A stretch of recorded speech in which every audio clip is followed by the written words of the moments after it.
Soqanımız xəttə, bürkütkədə, üç sağına gökdə, biyikdə. Sen bit halkım, bürküt nesilinden, hiç kilişmeysen miskinlik.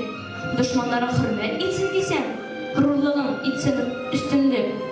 Matur halk biz, batır halk, köpme kıssalarda halktık. Millet gülmeyi, gurur şapta, gururluğun bizlik tanıklık.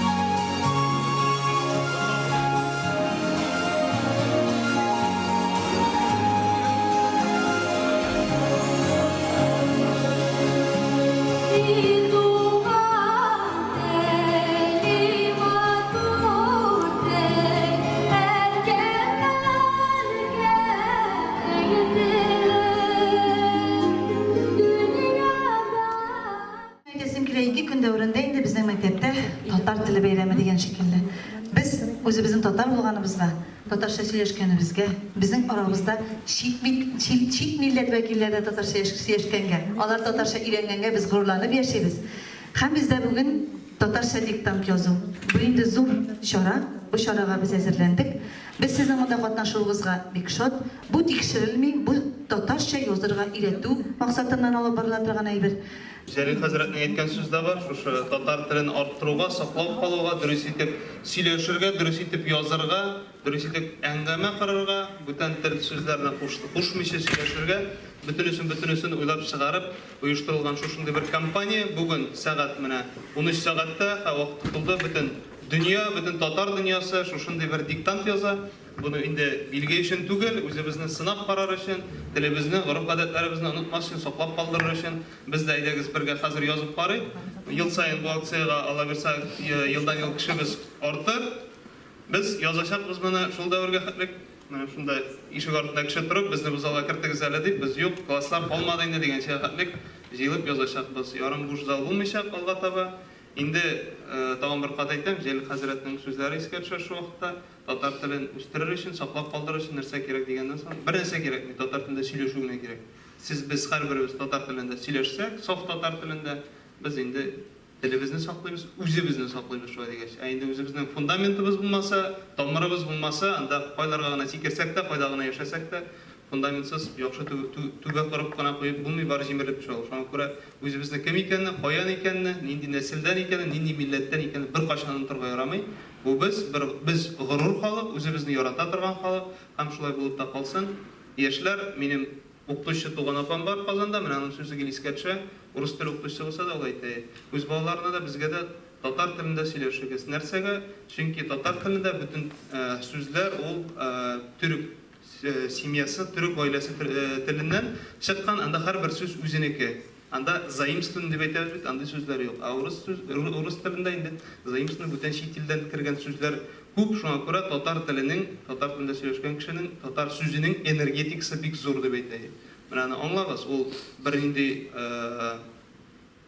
kimsinuda tugul, u normalni, u tiyish, u shulay kerak.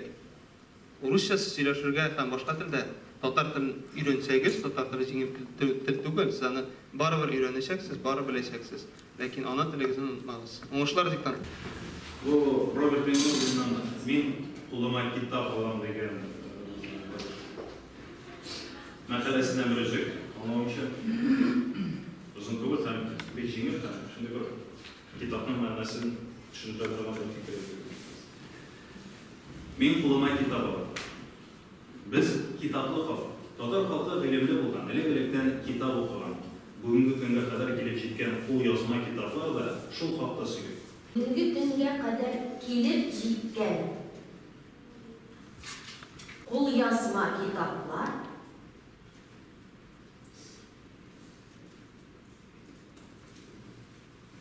шул хакта сөйли. Шунысы мөһим, без үзебез генә билгеле булып калмаганбыз. Мәгърифәт нурларын башка тугандаш халыкларга да өләшкәнбез.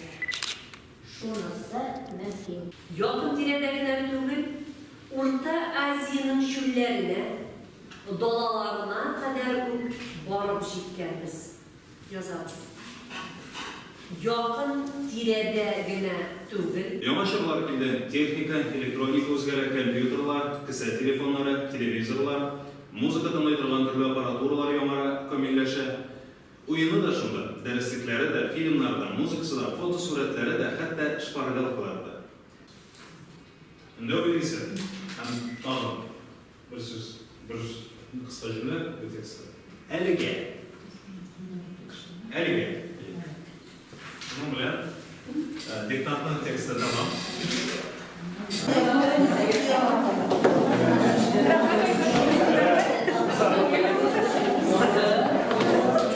Bu indi bizning o'zimizning tilimizni boyitу, o'zimizning tilimizda, milliy tilimizda сөйләшү, xatosiz yozuv шушы юнәлешкә килгән безгә бер практика дип әйтик. Инде менә үземдә хәзер мәктәп бетергәнгә шактый еллар карап торганда җайлы, яза башлагач сораулар туу, үзеңнең дә орфографик яктан яхшы булса, пунктуация ягын уйлыйсың, монда сызык микән, монда өтер микән дип. Һәм инде бу акция елга бер генә түгел, инде ешрактар кирәктер дип әйтер идем. Чөнки көндәлектә без хәзер инде урыс телендә күбрәк әңгәмәдә, язуда, шулай ук әле без шул нисбәттән компьютерда да эшлибез, шуңа күрә бу кул белән ручка тотып, каләм тотып язуга да үзенең файдасын китерә.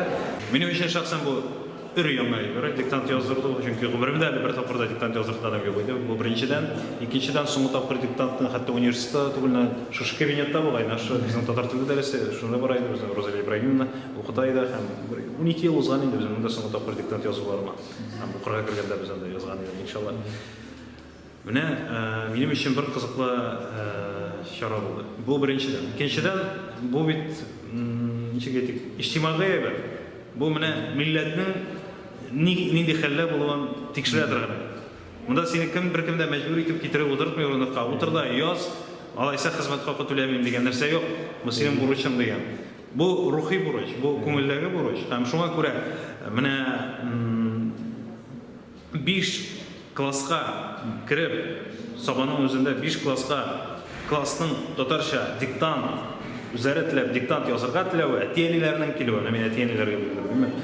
Бу зур күрсәткеч, чөнки монда сине беркем дә мәҗбүрләп китермәй, сине монда йөрәк кушканы белән. Һәм бу милләтебез өчен зур күрсәткеч. Һәм чөнки бөтен татар дөньясыннан меңләгән кеше шулай яза. Аларның бөтенесен шушы хәтта хата булу да түгел, нәкъ менә хата җибәрем микән дип курку да түгел. Ничектер менә шушы акция белән татарлар үзләренең без үзебезнең телебезгә битараф түгел дип әйтергә теләвен күрсәтә кебек.